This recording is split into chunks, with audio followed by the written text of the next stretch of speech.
Assalamualaikum warahmatullahi wabarakatuh. Izin memperkenalkan diri.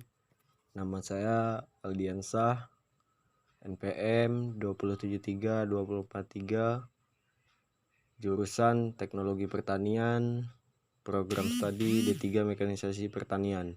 Di sini saya akan menjelaskan tentang persamaan, perbedaan, dan apakah bisa dibentuk akhlak, etika, dan moral.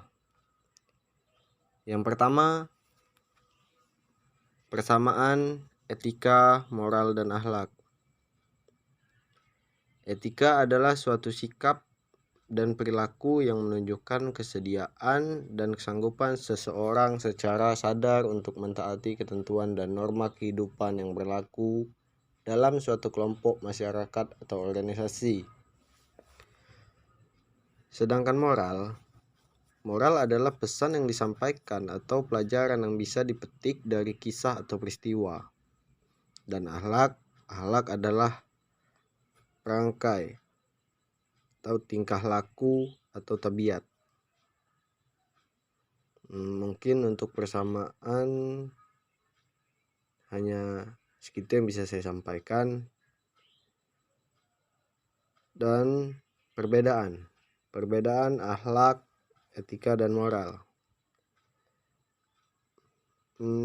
Etika adalah ilmu yang mempelajari soal kebaikan dan keburukan di dalam hidup manusia semuanya, terutama yang mengenai gerak-gerik pikiran dan rasa yang merupakan pertimbangan dan perasaan sampai mengenai tujuan yang merupakan perbuatan.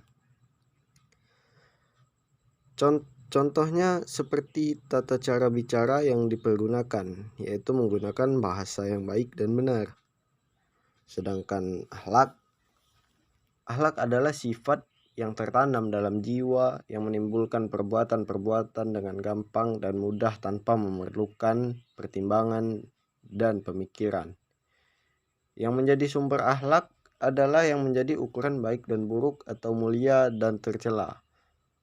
Contohnya tata cara berbusana yang dipergunakan harus disesuaikan dengan lingkungan di mana kita berada.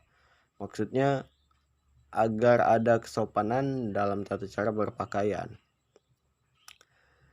Dan moral adalah suatu tindakan yang sesuai dengan ukuran tindakan yang umum diterima oleh kesatuan sosial atau lingkungan tertentu. Sedangkan dalam pembicaraan moral, tolak ukur yang digunakan adalah norma-norma yang tumbuh dan berkembang dan berlangsung di masyarakat. Contohnya, ketika masuk ke rumah orang lain, harus mengetuk pintu rumah dan memberikan salam. Mungkin untuk perbedaan cukup segitu dari saya. Dan kemudian, apakah akhlak bisa dibentuk? Bisa.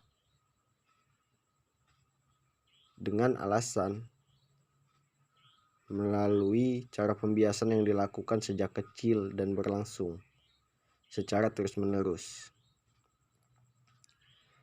Imam Al-Ghazali pernah mengatakan, kepribadian atau budi pekerti manusia itu pada dasarnya dapat menerima segala usaha pembentukan melalui pembiasaan. Jika seseorang menghendaki agar ia menjadi orang yang pemurah, maka ia harus membiasakan dirinya melakukan pekerjaan yang bersifat pemurah hingga murah hati. Murah atau ringan tangan untuk membantu, sehingga murah hati itu menjadi tabiatnya yang mendarah daging dan kebiasaannya. Kebiasaan ini nantinya disebut akhlak. Mungkin cukup penjelasan dari saya. Jika ada salah kata, saya mohon maaf